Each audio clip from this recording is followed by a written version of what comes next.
Мынандай міне күшті киіз үйлері бар. Мынаныкын дауысын басып қойшы.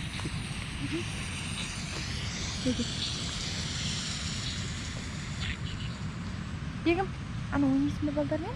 Ана қара бөпелер жүр ана жерде. Мына жерде міне адамдар демалып жатыр, күштілеп.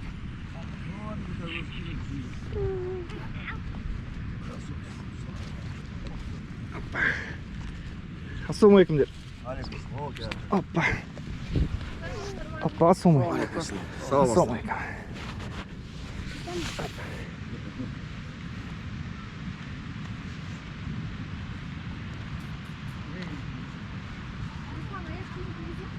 Кигізейік, я? Балдармен ойнасын. Мынандай міне киіз үйлері бар екен мына жерде.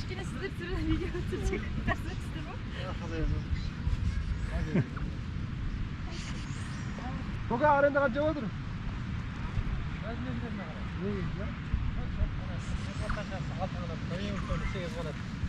Бағалары қандай? Бәрінің бағасын айтасыз ба? Айтам. Сізге күшті реклама жасап берейік біз. Таңертеңде кешке дейін оның 10 мың. Ана ең шеткісі ма? 6-7 адам сияды. 20-22 адам сияды. Бұл қанша? Бұл суткасы 35 мың, таңертең неге дейін? Кешке дейін 25 мың. 25 мың. Мына 18 мың. Бұл 6 қанатысы.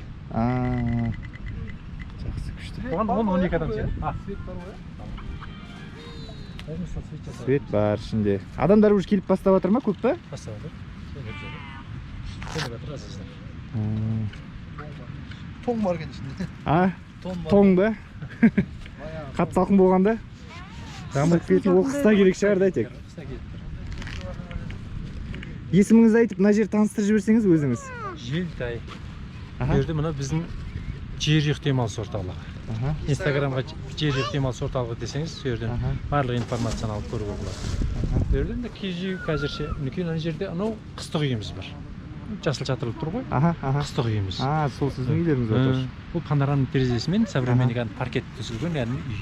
Оның астында Сакский банямыз бар. Мә, рахат. Тұр өзен шетінде. Сакский баня. Бассейні, нормаль шомылатын Сакский баня. Осы бізде мынауымыз ошаққана, мынау кухня. Мінекей өзен шетінде мына сияқты тапшандар бар. Үш тапшандар. Тапчандардың бағасы қандай? Тапшандар 5 миллион. Мынау соңғысы моншамен бірге қосылып беріледі. 7 миллион. Міне құрметті көрермендер, естідіңдер ғой. Мұнда келсеңдер бүкіл жағдай жасалған. Киіз үйге тұруға болады, тапчан алуға болады. Ана жерде Сакский баня бар керек болса үйімен бірге. Киіз үйдің бағасын айттым ғой. Иә. Соның ішіне ыдыс-аяқ кіреді, көрпе төсек кіреді, қазан ошақ кіреді, мангал, самогон бәрі соның ішіне. Сол баға ішіне кіреді. Көрдіңіз ба? Міне көрдіңіз ба? Мысалы сол ақшаны, мысалы қаланың ішінде қонақ үйге бересіздер бір суткаға. Солай емес пе?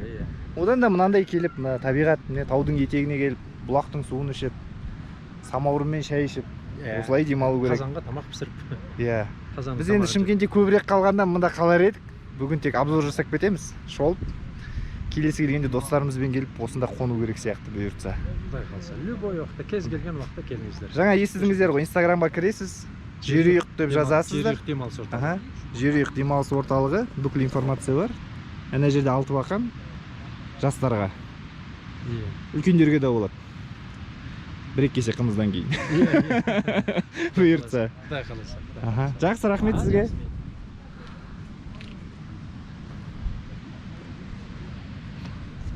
Бегім ана жақта. Осы жерде тұратын кішкентай бөпелермен контакты орналастырып отқан сияқты ғой. Бірақ жөт настроениесі болмай тұр. Бұндай жерге шығып көрмеген ғой. Негізінде.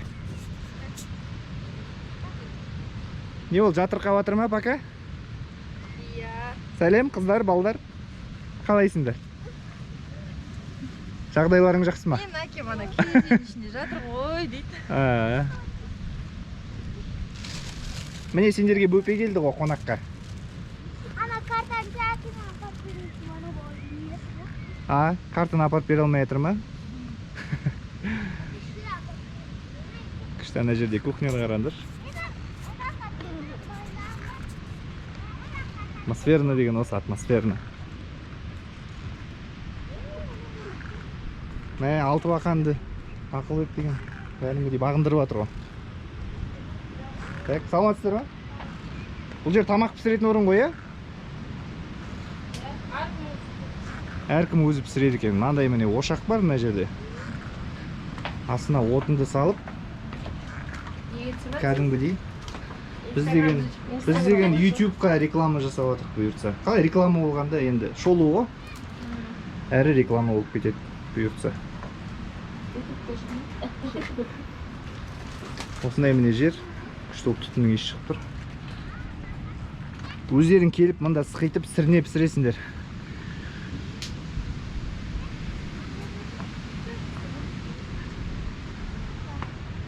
Осындай кішкентай домиктер бар.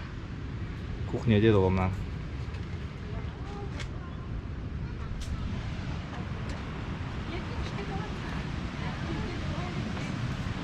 Жақта бұлақ.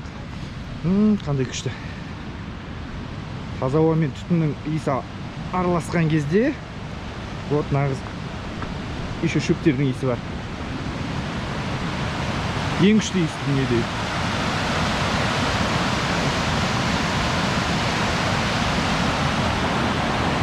Пай-пай шіркін өмір-ай. Ана жақта бұлттар кетір. Жаңбыр жауып кетуі мүмкін сияқты. Мана біз келгенде шамал жаңбыр сіркіреп тұрды ғой. Сосын күн шығып кетті. Күн болып тұрған кезде ыссы болып тұрады да, сосын жайлап күн бұлттың артына тығылған кезде сразу салқын болып кетеді. Мынаны киіп аласың сразу үстіңе. Негізі жылы киімдеріңді алып келгендерің дұрыс енді.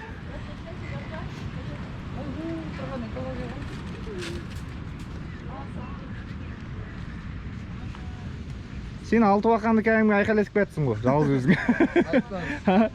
Жас кезде еске алдым. Зор екен алты уақан. Мынау айтып кеткен Ақылбек дейтін жігіт қой. Осы жігіттің арқасында осындай керемет жерлерді көріп қалып жатырмыз. Сөйтіп, осы жігіттің арқасында тек қана мен емес, әрқайсыңыз осындай жер бар екенін енді білетін боласыздар. Қандай да бір сұрақтар болса, комментарийға жазып отырыңыздар. Барымызша жауап береміз. Каналға тіркелуді ұмытпаңдар бірақ. Сол сіздің бағаңыз болады біздің жасаған жұмысымызға. Ойына балдарға рахат болды, мына жерде рахатынан жүгіріп жүр. Көк шөптің үстінде.